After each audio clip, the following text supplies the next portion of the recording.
इस प्रकार अगर देखा जाए तो भारत में कोई भी पार्टी पूर्ण बहुमत में नहीं है। अच्छा, पूर्ण बहुमत में नहीं है तो भारत के राष्ट्रपति को विवेकाधीन शक्तियां प्राप्त है और वो अपने विवेकाधीन शक्तियों का प्रयोग करके ये देखती है कि कौन सी पार्टी जो जादुई आंकड़ा है उसको प्राप्त कर लेगी, उसी को सरकार बनाने के लिए आमंत्रित करता है।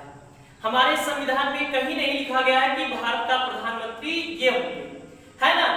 वो बशर्ते यही चीज रखा गया है कि भारत का प्रधानमंत्री के रूप में संसदीय दल के नेता को चुना जाता है और उन्हीं को भारत के प्रधानमंत्री के रूप में रखा जाता है ना।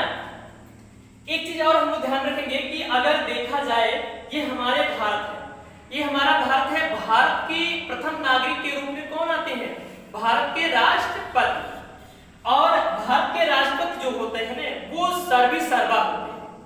हम अपने संविधान के अनुच्छेद 53 की बात करते हैं, है ना। अगर हम लोग अनुच्छेद 53 की बात किया जाए तो अनुच्छेद 53 यही कहता है कि संघ राज्य की समस्त शक्तियां या कार्यपालिका की समस्त शक्तियां भारत के राष्ट्रपति में निहित है।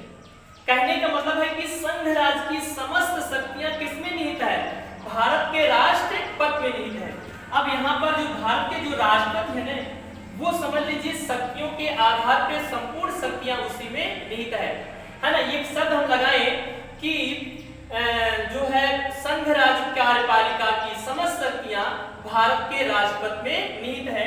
ये हमारा अनुच्छेद 53 कहता है, ठीक है ना। फिर देखेंगे अगर हम लोग अनुच्छेद 74 की बात करें तो अनुच्छेद 74 यही कहता है कि भारत के राष्ट्रपति को सलाह और परामर्श देने के लिए मंत्रिपरिषद का गठन कहता है ना। अनुच्छेद 74 भारत के राष्ट्रपति को सलाह और परामर्श देने के लिए मंत्रिपरिषद का गठन, मतलब जो भी प्रक्रिया है भारत देश के बीच जो भी किया जा रहा है ना, मतलब एक प्रकार से कह सकते हैं कि राष्ट्रपति को सहायता और परामर्श देने के लिए मंत्रिपरिषद का गठन होता है।